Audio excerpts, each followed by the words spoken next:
السلام علیکم ورحمۃ اللہ وبرکاتہ۔ میں رئیس اعظم حیدری پیش کر رہا ہوں موت کے بعد پیش آنے والا حالات پر ایمان۔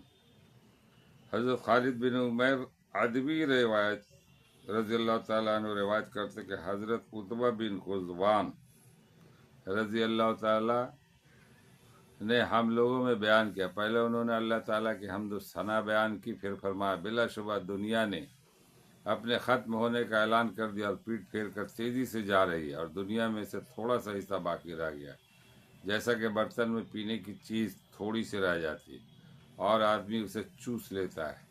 تم دنیا سے منتقل ہو کر ایسے گھر کی طرف جاؤ گے جو کبھی ختم نہیں ہوگا، اس لیے جو سب سے اچھی چیز نیک اعمال تمہارے پاس ہے اسے لے کر تم اس گھر کی طرف جاؤ۔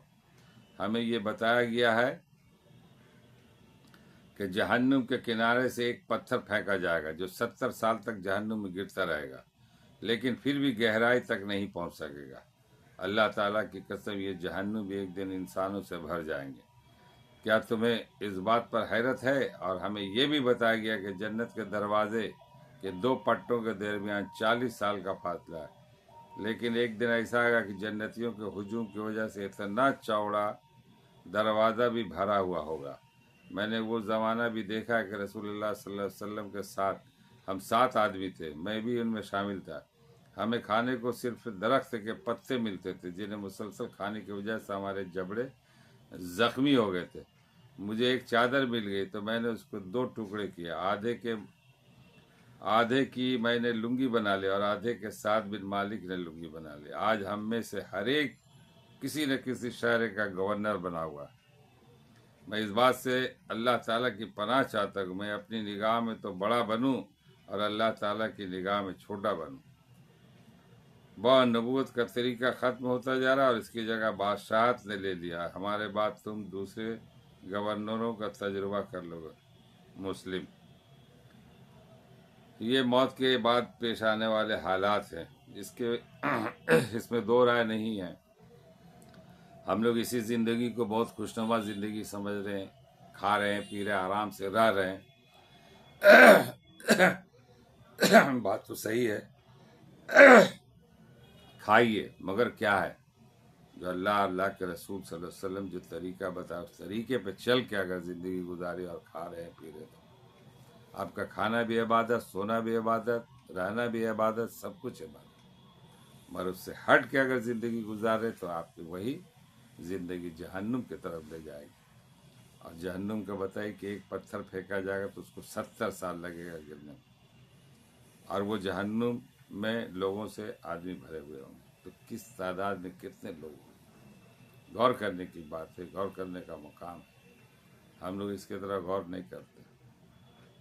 تو یہ ہے، آج ہم لوگوں کے پاس دولت آ گئی تو بس دوسروں سے منہ پھیر لیا، کچھ عہدے پہ چلے گئے تو اپنے آپ میں نہیں ہے، شہرت مل گئی تو مت پوچھئے پھولے نہیں سما رہے ہیں، اور کہیں کا گورنر بنا گیا تو اور بات ہے، وزیر بنا دیا گیا تو اور بات ہے، مکھیا بنا دیا گیا تو اور ہی بات ہے۔ پھر تو لوگوں کو جس طرح سے لوٹ لیجئے، مار لیجئے، قتل کر دیجئے، کوئی بولنے والا نہیں۔ مگر یاد رکھیے، یہ جو بھی کام آپ کر رہے ہیں بچ نہیں سکتے، چاہے وقت کا جتنے بڑے آپ حاکم ہو، گورنر ہو، وزیر ہو، وہاں ایک ایک بات کا جواب دینا ہوگا، ایک ایک کارنامے کا حساب لیا جائے۔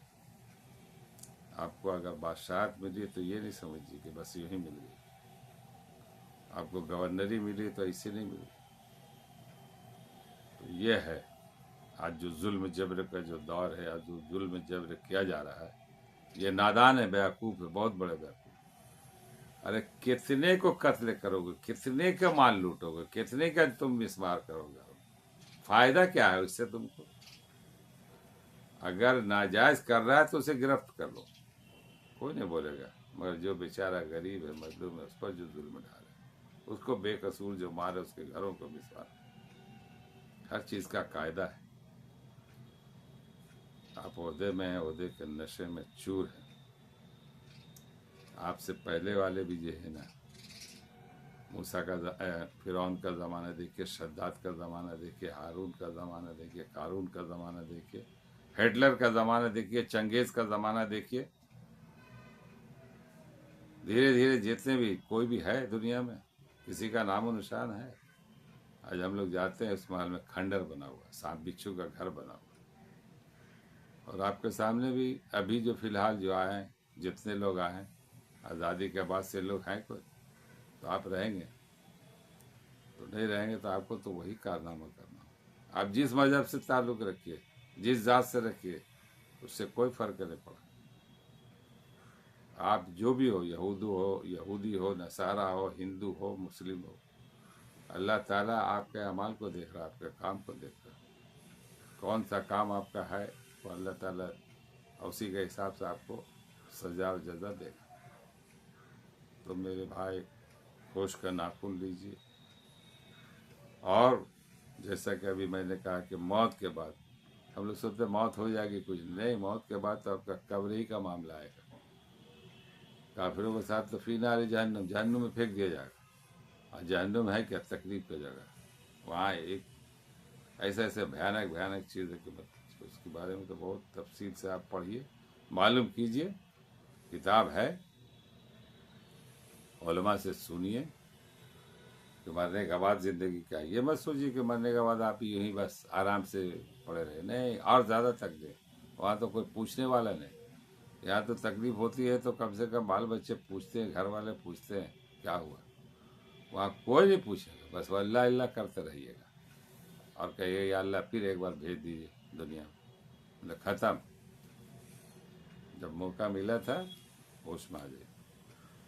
اللہ تعالی ہم لوگوں کو پڑھنے سننے سے زیادہ عمل کرنے کی توفیق عطا فرمائے. ہمارے لیے بھی دعا کرے، ہم آپ کے لیے بھی دعا کریں. اور صراط مستقیم والے راستے کو اپنائیے اور حضور صلی اللہ علیہ وسلم کے طریقے کو اپنائیے. ان کی زندگی کو اٹھائیے، وہ کیا کیا کیے زندگی میں، کس طرح سے زندگی گزاری. ہر شعبہ حیات میں وہ کر کے دکھا دیا. کاروبار سے لے کر تجارت سے لے کے میدان جنگ سے لے کر حکومت تک، ہر شعبے میں. جب حکومت تھی تو وہ بھی دیکھیے، جب جنگیں لڑیں تو جو ہے نا فوجوں کو آیا تو اس کے ساتھ کیا بڑھتا ہوا سب واقعہ پڑا. السلام علیکم ورحمۃ اللہ وبرکاتہ. آمین. اللہ تعالی ہم لوگ کا ہدایت